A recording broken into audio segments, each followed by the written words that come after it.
দেখে ফেললাম from the world of John Wick ballerina বলে সিনেমাটা।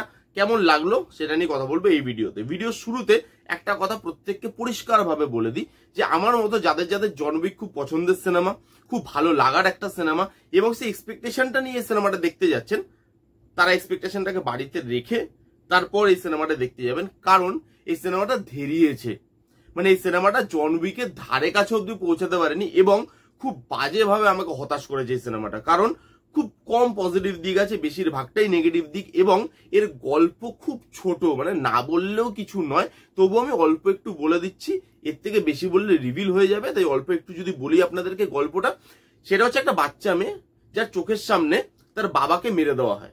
তারপরে সেই বাচ্চা মেয়েটা একটা ট্রেনিং প্রসেসের মধ্যে দিয়ে যায় এবং সে বড় হয়।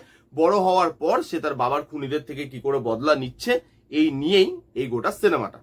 এবার যদি সিনেমাটার পজিটিভ দিকগুলো নিয়ে কথা বলি, খুব কম পজিটিভ দিক আছে। প্রথমত লুক অ্যান্ড ফিল, যেহেতু হলিউড টাকা পয়সা প্রচুর ঢেলে টাকা পয়সা খরচা করেছে সেটা আপনি বুঝতে পারবেন, কিন্তু কাজের কাজ আলটিমেটলি কিছু হয়নি। এখানে যে জায়গাগুলো শুট করা সেগুলো ভালো লাগে দেখতে, বড় স্ক্রিনে লুক অ্যান্ড ফিলটা ভালো লাগে, একটা প্রিমিয়ামনেস দেয়।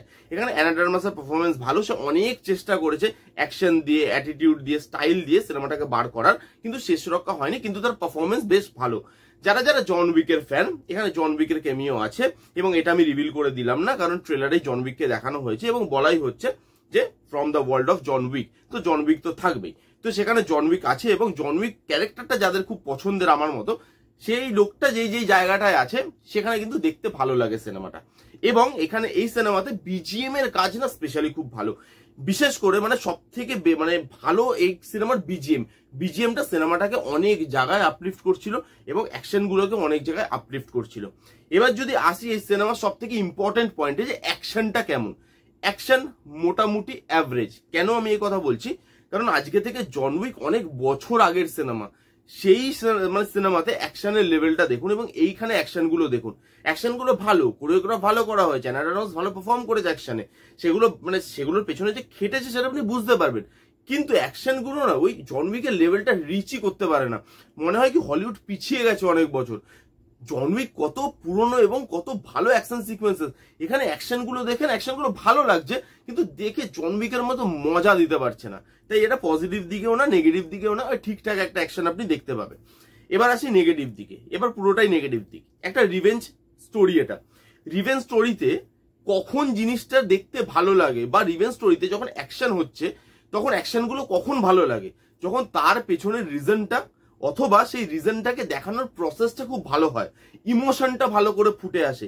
এখানে সেই জিনিসটা ভালোই নয়, খুব সিম্পল একটা গল্প, সিম্পল গল্পকেও ভালোভাবে প্রেজেন্ট করা যায়, বাট এখানে সিম্পল গল্পটাকে সিম্পল ভাবেই প্রেজেন্ট করে দিয়েছে। ইমোশনালি সিনেমাটা আপনাকে অ্যাটাচই করতে পারে না। এখানে যেভাবে না ইমোশনটা দেখানো হয়েছে বাবার মেয়ের, সেই ইমোশনটা ওয়ার্কই করে না, তাহলে অ্যাকশনটা কি করে ওয়ার্ক করবে? অ্যাকশনটা মনে হচ্ছে মিনিংলেস অ্যাকশন হচ্ছে। এবং বাবার মেয়ের যে সম্পর্কটা স্ট্যাবলিশ করা দরকার ছিল, এই সিনেমাটা প্রথম থেকে সেই সম্পর্কটা স্ট্যাবলিশ করতেই পারে না। এখানে ইমোশনটা কোর যে ইমোশন, যেটার উপরে বেস করে সিনেমাটা দাঁড়িয়ে, সেই ইমোশনটাই ওয়ার্ক করছে না, তাহলে অ্যাকশনগুলো কি করে ওয়ার্ক করবে?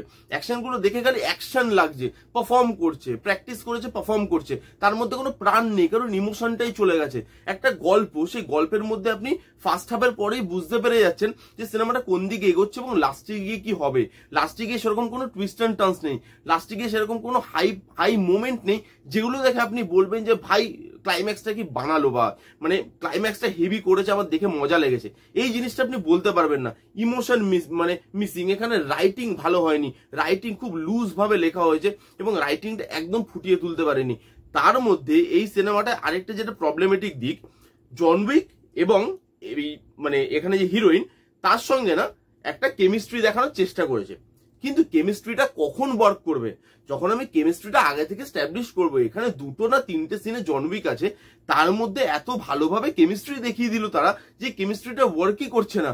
মনে হচ্ছে জন উইক এলো, ফ্যান ক্যাটার করলো এবং তারপরে চলে গেল, আর কোনো কাজ নেই। কি করতে এলো? তারও তো স্ক্রিন প্লেতে এত ভালো একটা ক্যারেক্টার, তারও তো স্ক্রিন প্লেতে কিছু জায়গা থাকবে করার, বাট এখানে নেই। এখানে জাস্ট ফ্যান ক্যাটার করার জন্য আসছে, সেটা আপনি বুঝতে পারবেন। জোর জবরদস্তি ঢোকানো হয়েছে, জোর জবরদস্তি ওই মানে কেমিস্ট্রিটাকে দেখানোর চেষ্টা করা হয়েছে, যেটা কোনোভাবেই ফুটে আসে না। এখানে যদি ইমোশনটা ভালোভাবে ফুটে আসতো, এই সিম্পল গল্পটাকেও যদি একটা ভালোভাবে দেখানো যেত, ভালো টুইস্ট অ্যান্ড টার্নস দিয়ে বা ভালো জিনিস দিয়ে, ইমোশন দিয়ে গল্পটাকে আরো ভালোভাবে শেপ দেওয়া যেত, ভালোভাবে লেখা যেত, বা ওই এই যে জন উইকের কেমিওটা, এই কেমিওটাকে যদি ভালোভাবে ইউজ করা যেত, তাহলেও এই সিনেমাটা খুব ভালো সিনেমা হতো। কিন্তু এই সিনেমাটা খুবই বিরোধ অ্যাভারেজ একটা সিনেমা হয়েছে আমার জন্য, এবং যেই সিনেমাটা জন উইকের ধারে কাছে না, সেই এক্সপেকটেশন নিয়ে আপনারা প্লিজ এই সিনেমাটাকেও দেখতে যাবেন না, তাহলে খুব বাজেভাবে হতাশ হবেন আমার মতো। এই ছিল ব্যালেরিনার রিভিউ। কারা কারা অলরেডি দেখেছেন এবং আপনাদের কিরকম লেগেছে কমেন্ট করে জানান। যারা দেখেননি যান গিয়ে দেখুন। কেমন লাগলো রিভিউটা জানাতে ভুলবেন না। ভালো লাগলে please give it a Thums up, like করবেন, কমেন্ট করবেন, শেয়ার করবেন, চ্যানেলটাকে মাস্ট সাবস্ক্রাইব করবেন। দেখা হচ্ছে নেক্সট কোনো ভিডিওতে। ততক্ষণ bye bye, take care and be safe.